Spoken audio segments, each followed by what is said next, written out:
Exécution du budget et travaux de fin d'exercice budgétaire. Nous y voici encore pour parler cette fois-ci de notre chapitre que nous allons aborder tout de suite. Je commence encore par me présenter. Moi, c'est Alpha Kassongo Chamala, chef de service du budget à la direction générale de l'Institut des musées nationaux du Congo. Je vais parler cette fois-ci de pièces justificatives, donc le chapitre 4. Alors, c'est quoi une pièce justificative? Les pièces justificatives sont des documents, de pièces comptables, qui certifient l'effectivité de l'opération financière. Vous devez savoir que les pièces justificatives, on peut appeler ça aussi des pièces comptables, mais ce sont des documents qui justifient l'opération financière. Et il existe deux catégories de types de pièces justificatives. Donc, comme nous allons le voir, il y a des pièces justificatives internes et externes. Alors, regardez. Pourquoi on parle de pièces justificatives internes? Les pièces justificatives internes sont des documents produits en interne. Le support du système financier, ça veut dire le procédure. Ce sont des pièces qui accompagnent la procédure, comme on a dit. Nous sommes en train de parler du chapitre qui parle de procédures d'encaissement et de décaissement. Et ces procédures ont des supports. Ils sont accompagnés par ces documents, des pièces justificatives internes, qui justifient l'effectivité de l'opération. Ça justifie les entrées et les sorties des opérations financièrement réalisées. Donc, c'est juste ça, le pièce. Alors, nous avons quelques types de pièces. Les pièces justificatives internes à l'IMNC sont le bon d'entrée-caisse. On en a parlé au chapitre 2. Les demandes de fonds, on en a parlé au chapitre 2 également. Le bon de sortie-caisse, on en a parlé aussi. Et le reçu. Le reçu, vous voyez, le reçu, on dit, ce sont des documents remis à toute personne physique ou morale après encaissement de fonds à la caisse. Et il est signé par la caissière et cacheté. Vous voyez, même chez vous là-bas au musée national, quand un individu, une personne morale ou une société vient verser l'argent au musée, il faut le remettre à un reçu. Quand vous le remettez à un reçu, la caissière signe et on met le cachet de notre institution ou le cachet du musée, c'est toujours important. Et nous avons ce qu'on appelle état de paye ou liste de perception. La liste, c'est la liste où on met le nom de toutes ces personnes qui ont perçu l'argent dans la caisse, on met tout leur nom là-bas. Dans la liste de perception, c'est quoi? C'est les documents qui justifient le fonds reçu par plusieurs personnes, c'est-à-dire ce sont des bénéficiaires. Donc voilà, ce sont là les types de pièces justificatives internes. Et nous allons cette fois-ci parler de pièces justificatives externes. C'est quoi? C'est tout document externe du système financier, on a parlé du système financier, de l'entité, de l'IMNC, qui justifie l'effectivité des opérations, entrée et sortie, financièrement réalisées à la caisse. Alors, nous avons le reçu, vous voyez, le reçu qui permet de confirmer la perception de fonds, de biens. Ici, on parle de reçu comme pièce justificative externe. Ça veut dire après avoir fait l'achat, ou soit après avoir payé, on nous remet un reçu. Et le reçu permet de confirmer la réception de fonds ou de biens. Il sert de preuve pour une transaction. C'est ça le reçu. Et nous avons une facture. Une facture permet de formaliser un accord de vente ou en tout en répondant aux exigences fiscales comptables. Une facture ne peut pas se mettre une facture qu'on crée comme ça. Nous allons en parler d'ailleurs tout de suite. Une facture doit répondre à certaines exigences. Il y a des exigences comptables et des exigences fiscales que nous allons parler tout de suite. Mais une facture a beaucoup de choses à répondre. Alors, nous avons aussi ce qu'on appelle une décharge. Une décharge, c'est aussi une pièce justificative externe. C'est un document qui démontre un accord de parties autorisant à l'autre d'élever certaines charges ou engagements. C'est-à-dire quelqu'un écrit, fait une décharge. Nous avons encore une pièce d'identité. Voilà. Une pièce d'identité, c'est aussi une pièce justificative parce que elle est annexée au bon de sortie de fonds pour les personnes externes. Pour une personne qui a perçu l'argent à la caisse, qui est externe, il signe et il annexe sa pièce d'identité. Et si la pièce d'identité est une pièce justificative. Mais ce qu'il faut savoir, aucune dépense, aucune opération, allais-je dire, financière n'est réelle sans une pièce justificative. Vous ne pouvez pas faire sortir l'argent à la caisse avec seulement des justificatifs internes.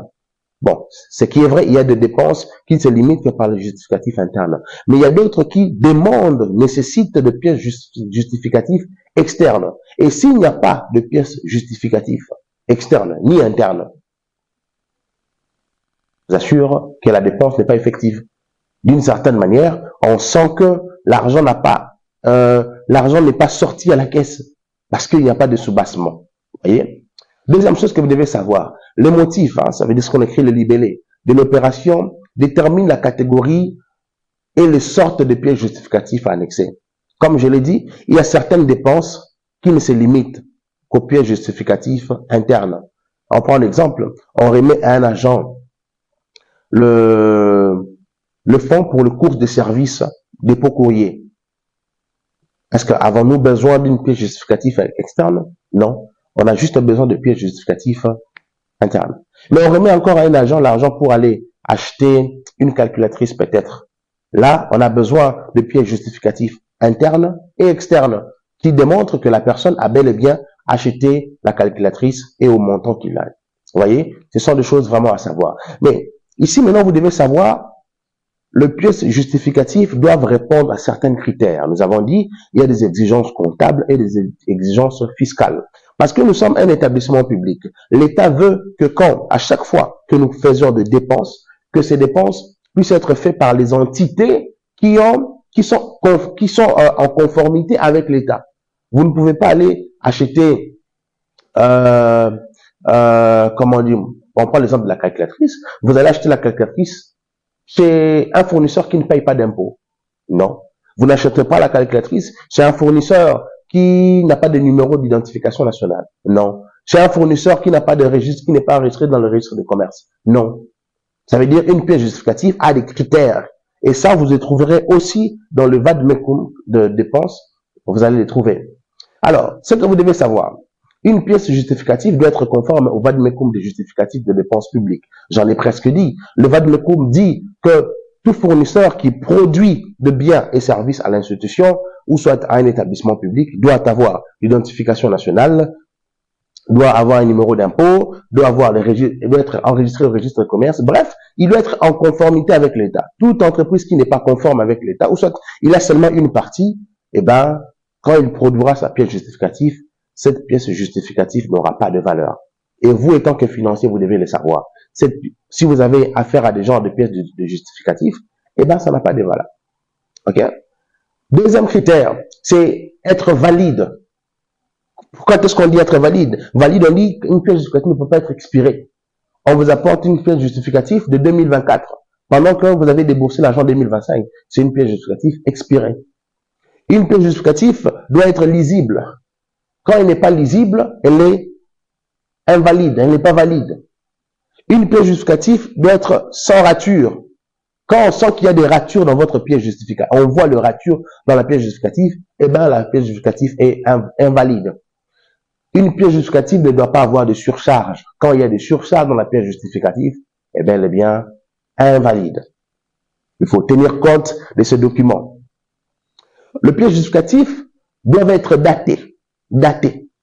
Quand une pièce justificative n'est pas datée, c'est compliqué. Les factures, les reçus, les décharges et autres doivent avoir de la date pour justifier la période dont la personne a perçu l'argent. Et enfin, la pièce justificative doit être cachetée et signée. Si le bénéficiaire est une entité, ça doit être caché et signé. Si elle n'est pas une entité, elle doit juste être signée. C'est ça le critère d'une pièce justificative auquel nous devons tenir compte. On parle cette fois-ci du 5e chapitre, de procédure d'encaissement et de décaissement. Qu'en est-il? On parle de procédure d'encaissement, c'est l'ensemble des étapes à poursuivre lors de l'encaissement de fonds à l'IMNC. Et cette même chose doit se faire aussi dans les musées. Mais ce que vous devez savoir avant tout, que chaque entité possède une organisation financière spécifique propre à elle. Nous sommes l'IMNC, la direction générale. Étant la direction générale, nous avons notre organisation financière. Et cette organisation, nous voulons que cette organisation se répercute dans le musée. Mais prenons peut-être le cas de l'OGEFREM, qui est aussi un établissement public, mais eux ont aussi leur système à eux. Vous voyez? Donc c'est comme ça que ça se fait. Alors, le but de cette formation, c'est permettre que chaque musée s'adapte à l'organisation financière de l'IMNC. Ainsi, je vais vous parler de la procédure que doit respecter l'encaissement de fonds à l'IMNC. Voici. Elle est là. On vous apporte le fonds pour encaisser. On commence par le chef de service. le chef de service doit être informé. Étant informé, il doit valider que l'argent doit entrer et il doit aller chez le directeur pour l'informer aussi. Le directeur doit valider et donner son autorisation. Une fois tous ces trois étapes réunies, la personne peut aller à la caisse et verser l'argent. Quand il verse l'argent, la caissière va encaisser l'argent et la comptabilité et le budget vont comptabiliser dans leur journal. Simplement que ça. Mais ça, c'est la procédure qui s'est faite dans les services de finances. Mais dans la caisse, il y a une procédure à respecter. Et la procédure est là. On commence par percevoir. La caisse perçoit l'argent, la caissière ou le caissier perçoit. Qu'est-ce qu'il fait? Il va émettre un reçu. On a parlé tout à l'heure d'un reçu. Il va émettre un reçu qu'il va certifier. Nous avons parlé de la certification des reçus. Il faudrait que la caissière signe et il doit cacheter. Quand il donne le reçu, la personne peut partir. Mais lui, qu'est-ce qu'il doit, la caissière, qu'est-ce qu'il doit faire, ou le caissier? Il va rédiger et certifier le bon d'entrée. Il y a un document qu'on appelle bon d'entrée. Souvenez-vous, quand on parlait de documents, le bon d'entrée, c'est le document qui certifie l'entrée. Il doit faire un document, le bon d'entrée. Il rédige le bon d'entrée, il le certifie. Et qu'est-ce qu'il va faire? Il va journaliser l'opération dans son livre de caisse. Il journalise l'opération. Qu'il y a eu entrée tel jour, le motif de l'entrée était pam, pam, pam, pam, pam, pam, et j'ai autant dans ma caisse, et le solde donne autant. Quand il prend ça, il prend maintenant le bon d'entrée, il va classer dans le classeur. Là où on archive tout le document périodique. Et voici, c'est la procédure d'encaissement. Alors, si vous n'avez pas bien suivi, tout ce que vous avez à faire, c'est revenir à la vidéo et vous allez mieux comprendre. Nous parlons rapidement de chapitre 6, le procédure de décaissement. Comment est-ce que l'argent quitte la caisse pour sortir? Voici. Le procédure de décaissement, il y a plusieurs personnes qui entrent et plusieurs services. Il y a d'abord les demandeurs qui expriment son besoin. Vous vous souvenez, on avait parlé de l'état de besoin. Il exprime son besoin à partir d'ici. En exprimant son besoin, le besoin, il n'exprime pas directement à la caisse. Il n'exprime pas directement au chef de service, ni directement au directeur, même pas à la comptabilité, ni au budget. Il exprime son besoin au service du budget ou au chargé du budget. Il vient avec son état de besoin, il exprime son besoin. Et le budget contrôle la régularité de la dépense avant de l'engager. Il contrôle que le document est bien rempli, que la dépense doit réellement être effectuée comme ça. Après le contrôle, le budget engage la dépense. Le document qu'on appelle demande de fonds. Il engage les dépenses, il amène chez le chef de service. Le chef de service, lui, il valide, il autorise parfois, et le directeur doit ordonner qu'il y ait décaissement de la dépense. Et à partir d'ici, le document viendra directement chez la caissière pour décaissement. Et quand la caissière décaisse, c'est parti, et la comptabilité viendra 48 heures plus tard pour avoir le pièce justificatif de la dépense. Eh bien, simplement. Le procédure maintenant à la caisse de décaissement. Ici, la caisse reçoit les documents d'engagement, ça veut dire le demande de fonds. Il va émettre et certifier le bon de sortie de caisse. La personne va signer et tout ça. Et il va payer la personne, il lui paye l'argent. Et la suite, il va journaliser l'opération. Il va classifier le bon de sortie dans son journal et il doit certifier le document. Justement, c'est ça. En tout cas, on a fini pour cette partie. S'il y a des questions, vous avez des préoccupations, comme nous l'avons dit, nous serons là pour répondre à toutes vos préoccupations. Merci.